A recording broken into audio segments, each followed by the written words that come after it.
Hi, my name is Stacy Giordano. I'm a science specialist at Questar, and I wanted to share with you one of the most common areas of questioning that I get, which is how to read the New York State Science Learning Standards tables. So the learning standards are organized in a particular fashion, and the sheet that they're laid out on can be somewhat difficult to read. So let's take a look at what's on the sheet. First off, up at the top, there's a helpful breakdown for New York about what the major areas of disciplinary core ideas are. There's LS for life science, ESS for earth and space science, PS for physical science, and ETS for engineering, technology, and the application of science. Up at the top of each of the performance expectations is a title. This indicates the topic area that the performance expectations that are below it fall within, but it does not necessarily indicate a unit of instruction, but rather an area of commonality among the performance expectations.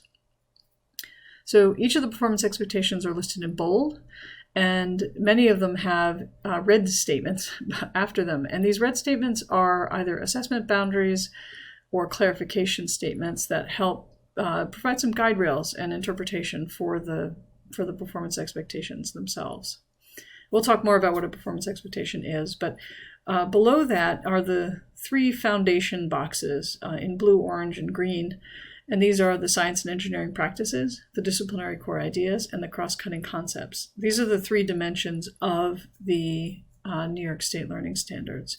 And then at the very bottom of the table is a box that lists sort of connection boxes that include links to the other disciplinaries that this information it can cross reference with.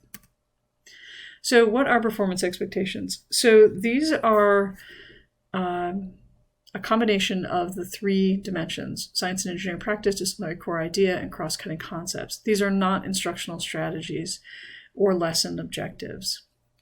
They are a statement of what is to be assessed when the student understands the content and the skill and the major overriding concept.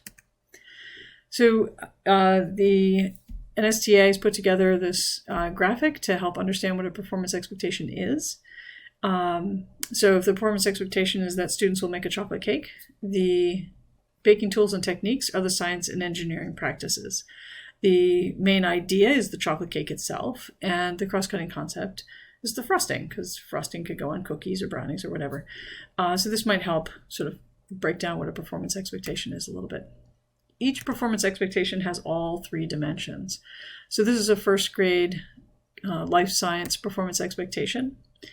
And this is the same performance expectation color-coded to indicate the three parts. So use materials to design a solution, that's the science and engineering practice, to a human problem by mimicking how plants and or animals use their external parts to help them survive, grow, and meet their needs. That how animals and plants use their external parts to help them survive, grow, and meet their needs, that's the disciplinary core idea. And the overriding concept here is the notion of structure and function. So how this all fits together in the table is that each performance expectation has a code, and that code will show up in parentheses beneath the area of the three foundations that it pertains to. And you can use this to help set your instructional practice so the students get practice and experience with the science and engineering practice, as well as understanding their cross-cutting concepts. So that's a very brief overview of how to read those tables.